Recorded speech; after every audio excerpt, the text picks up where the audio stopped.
ಈ ಅಕ್ರಮ ಮನೆ ತೆರವಿನ ವಿಚಾರದಲ್ಲಿ ರಾಜ್ಯ ಸರ್ಕಾರ ಇಕ್ಕಳದಲ್ಲಿ ಸಿಲುಕಿಕೊಂಡಂತಹ ಪರಿಸ್ಥಿತಿಯನ್ನು ಫೇಸ್ ಮಾಡ್ತಾ ಇದೆ. ಅಕ್ರಮವಾಗಿ ಶೆಡ್ ಅನ್ನು ಕಟ್ಟಿಕೊಂಡವರು ಎಲ್ರಿಗೂ ಕೂಡ ಮನೆ ಭಾಗ್ಯ ಸಿಗುತ್ತಾ? ಕಾಂಗ್ರೆಸ್ ಸರ್ಕಾರ ಈಗ ಒಂದು ರೀತಿ ಡಬಲ್ ಸ್ಟ್ಯಾಂಡರ್ಡ್ ತೆಗೆದುಕೊಳ್ತಾ ಇರೋದು ಸ್ಪಷ್ಟವಾಗಿ ಎದ್ದು ಕಾಣಿಸ್ತಾ ಇದೆ. ಅಕ್ರಮ ಆದವರಿಂದಲೇ ಸಕ್ರಮ ವ್ಯವಸ್ಥೆಗೆ ತಯಾರಿ. ಅಕ್ರಮ ಅಂಥೇಳಿ ತೆರವಿಗೆ ಆದೇಶ ಕೊಟ್ಟವರು ಇವರೇನೆ. ಈಗ ಮಾನವೀಯತೆಯ ಹೆಸರಿನಲ್ಲಿ ಹೊಸ ಸೂರು ಕಲ್ಪಿಸಿಕೊಡೋದಕ್ಕೆ ಅವಕಾಶ ಕೊಡ್ತಿರೋದು ಇವರೇನೆ. ಇವತ್ತು ಮತ್ತು ನಾಳೆ ಅಕ್ರಮ ನೆಲೆಸಿದವರ ದಾಖಲೆಯನ್ನು ಪರಿಶೀಲನೆ ನಡೆಸುವುದಕ್ಕೆ ಮುಂದಾಗ್ತಾ ಇದ್ದಾರೆ. ಡಿಸಿ ಮತ್ತು ಜಿಬಿಎ ಮುಖ್ಯ ಆಯುಕ್ತರು, ಕಂದಾಯ ಇಲಾಖೆಯ ಅಧಿಕಾರಿಗಳು ಮಾಹಿತಿ ಮತ್ತು ದಾಖಲೆಯನ್ನು ಸಂಗ್ರಹಿಸಿ ಈಗಾಗಲೇ ಅದನ್ನು ಪರಿಶೀಲನೆಗೆ ಒಳಪಡಿಸುವುದಕ್ಕೆ ಮುಂದಾಗ್ತಿದ್ದಾರೆ.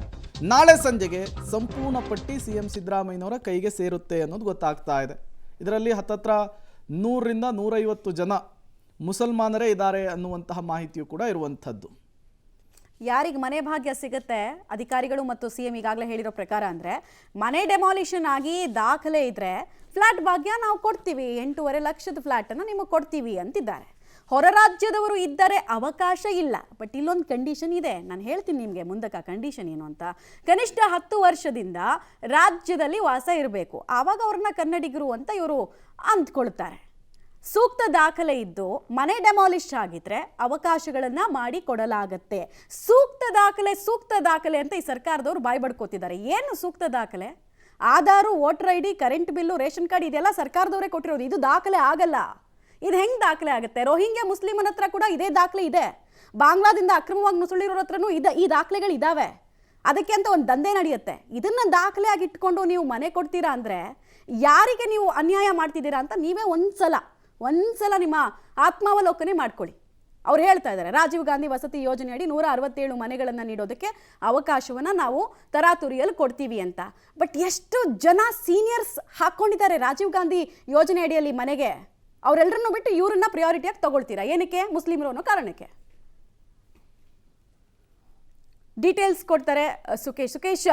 ಪ್ರಶ್ನೆ ಇರೋದು ಸೂಕ್ತ ದಾಖಲೆ ಅಂತ ಪ್ರತಿಯೊಬ್ಬರು ಜಪ ಮಾಡ್ತಿದ್ದಾರೆ. ಈ ಸೂಕ್ತ ದಾಖಲೆಗಳು ಇವ್ರು ಹೇಳ್ತಿರೋ ಆಧಾರು, ವೋಟರು, ಆಮೇಲೆ ಬ್ಯಾಂಕ್ ಸ್ಟೇಟ್ಮೆಂಟ್ಗಳು, ಆಮೇಲೆ ಕರೆಂಟ್ ಬಿಲ್ಲು, ಇವೆಲ್ಲವೂ ಕೂಡ ಸರ್ಕಾರದಿಂದಲೇ ಇವರಿಗೆಲ್ಲ ಕೊಡಲಾಗಿದೆ. ಅದು ದಾಖಲೆ ಮತ್ತು ಮಾನದಂಡ ಆಗಲೇಬಾರ್ದು ಅಂತ.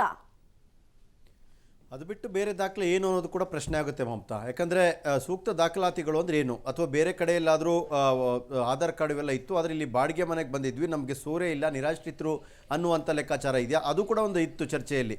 ಅಂದರೆ ಬೇರೆ ಕಡೆಯಿಂದ ಬಂದು ಮನೆ ಇಲ್ಲದ ಕಾರಣಕ್ಕೆ ಇಲ್ಲೆಲ್ಲೋ ಬಾಡಿಗೆಗೆ, ಅದು ಸರ್ಕಾರಿ ಜಾಗದಲ್ಲಿ ಇನ್ಯಾರೋ ಅಕ್ರಮವಾಗಿ ಮನೆ ಕಟ್ಟಿ ಬಾಡಿಗೆ ಕೊಟ್ಟಾಗಿದ್ದಾರೆ, ಇವರು ಸೂರು ರಹಿತರು ಅನ್ನುವಂಥದ್ದನ್ನ ಐಡೆಂಟಿಫೈ ಮಾಡ್ಬೋದು ಅನ್ನುವಂಥದ್ದು. ಹಾಗಿದ್ದವರು ಇದ್ದರೂ ಕೂಡ ಅವ್ರು ಯಾರು, ಮೂಲ ಏನು, ಹಿನ್ನೆಲೆ ಏನು, ಎಷ್ಟು ಸಮಯದಿಂದ ಇಲ್ಲಿದ್ದಾರೆ ಎಲ್ಲವೂ ಕೂಡ ಮುಖ್ಯವಾಗುತ್ತೆ.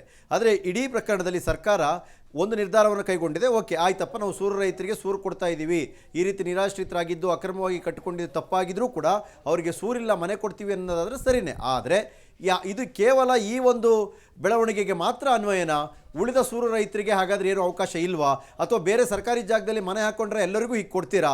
ಅಥವಾ ಹಿಂದೆ ಈ ರೀತಿ ಮನೆ ಬಿಟ್ಟು ಅಲ್ಲಿ ಜಾಗವನ್ನು ಬಿಟ್ಟು ಓಡಿಸಿದಂಥವರು ಈಗ ಎಲ್ಲಿದ್ದಾರೆ, ಅವ್ರನ್ನ ಹುಡುಕಿ ಕೊಡ್ತೀರಾ ಅನ್ನೋದು ಪ್ರಶ್ನೆ. ಆದರೆ ಇಡೀ ಒಂದು ಬೆಳವಣಿಗೆಯಲ್ಲಿ ಸರ್ಕಾರ AICCಯ ನಾಯಕರಿಗೆ ಜಿ ಹುಜೂರ್ ಅಂದಂತೆ ಕಾಣಿಸ್ತಾ ಇದೆ. ಮತ್ತು ಕೇರಳದ ಲಾಬಿಗೆ, ಕೇರಳದ ವೈಯಕ್ತಿಕ ರಾಜಕೀಯಕ್ಕೆ ಮತ್ತು ಕೇರಳದಲ್ಲಿ ಎಡಪಂಥೀಯ ಮತ್ತು ಕಾಂಗ್ರೆಸ್ಸಿಗರ ನಡುವಿನ ರಾಜಕೀಯ ಹಗ್ಗಜಗ್ಗಾಟಕ್ಕೆ ಕಾಂಗ್ರೆಸ್ನ ಕರ್ನಾಟಕ ಸರ್ಕಾರದ ತೀರ್ಮಾನವೂ ಆಗುತ್ತೆ, ನಿರ್ಧಾರ ಆಗುತ್ತೆ. ಬೇರೆ ಒಂದು ಹೊಸ ತೀರ್ಮಾನಕ್ಕೆ ಬರ್ತಾರೆ. ಅಂದರೆ ಎಲ್ಲಿವರೆಗೆ ಸರ್ಕಾರ ಈ ಒಂದು ಒತ್ತಡಕ್ಕೆ ಒಳಗಾಗಿದೆ ಅಥವಾ ಕೇರಳ ಲಾಬಿಗೆ ಒಳಗಾಗಿದೆ ಅನ್ನೋದು ಗೊತ್ತಾಗುತ್ತೆ. ಆದರೆ ಒಂದಂತೂ ಸತ್ಯ, ಇದು ಒಂದು ವಿಚಾರಕ್ಕೆ ಕೊಡೋದಲ್ಲ. ಸಾಧ್ಯ ಆದರೆ ಹಿಂದೆಲ್ಲ ಯಾರ್ಯಾರನ್ನೆಲ್ಲ ಈ ರೀತಿ ಒಕ್ಕಲೆಬ್ಸಿದಾರೋ ಅಲ್ಲೂ ಕೊಡಬೇಕಾಗುತ್ತೆ. ಆದರೆ ಇವ್ರು ಹೇಳ್ತಿರುವಂಥ ಮಾನದಂಡ ನಿಜಕ್ಕೂ ಕೂಡ ಒಂದು ಹಾಸ್ಯಾಸ್ಪದ ಅನ್ನೋದ್ರಲ್ಲಿ ಅನುಮಾನವೇ ಇಲ್ಲ ಮಮತಾ. ಧನ್ಯವಾದ ಸುಕೇಶ್ ನಮ್ಮೆಲ್ಲ ಮಾಹಿತಿಗಾಗಿ. ಸರ್ಕಾರದ ದಯಾದೃಷ್ಟಿ ಮುಸ್ಲಿಮರು ಹೆಚ್ಚಿರೋ ಜಾಗಕ್ಕೆ ಮಾತ್ರ ಪದೇ ಯಾಕೆ ಬೀಳುತ್ತೆ ಅನ್ನೋದು ನಮ್ಮ ಪ್ರಶ್ನೆ. ಆಯಿತು, ಅಕ್ರಮ ಮಾಡಿದವ್ರು ಯಾರ್ಯಾರು ಅವ್ರನ್ನ ಅರೆಸ್ಟ್ ಆದರೂ ಮಾಡಿದ್ದೀರಾ ನೀವೇ ಹೇಳ್ತಾ ಇದ್ರಿ, DCM ಅವ್ರು ಹೇಳ್ತಾ ಇದ್ರು, ನನ್ನ ಹತ್ರ ಲಿಸ್ಟ್ ಇದೆ, ಯಾರೋ ಒಬ್ಬನ ಕೈವಾಡ ಇದೆ ಇದರಲ್ಲಿ ಅಂತ, ಹಸಿ ಗೋಡೆಗಳನ್ನು ಕಟ್ಕೊಂಡಿದ್ದಾರೆ ಅಂತ. ಅವ್ರನ್ನ ಇಲ್ಲಿ ತನಕ ಯಾಕೆ ಅರೆಸ್ಟ್ ಮಾಡಿಲ್ಲ? ಅವ್ರ ಹೆಸರು ಯಾಕೆ ಆಚೆ ಬಿಡ್ತಾ ಇಲ್ಲ? ಈ ಪ್ರಶ್ನೆಗೆ ಯಾರೂ ಉತ್ತರ ಕೊಡ್ತಾ ಇಲ್ಲ. ಸೆಲೆಕ್ಟಿವ್ ಮಾನವೀಯತೆ ವಿಚಾರದಲ್ಲಿ ನಮಗೆ ಪ್ರಶ್ನೆ ಇರೋದು.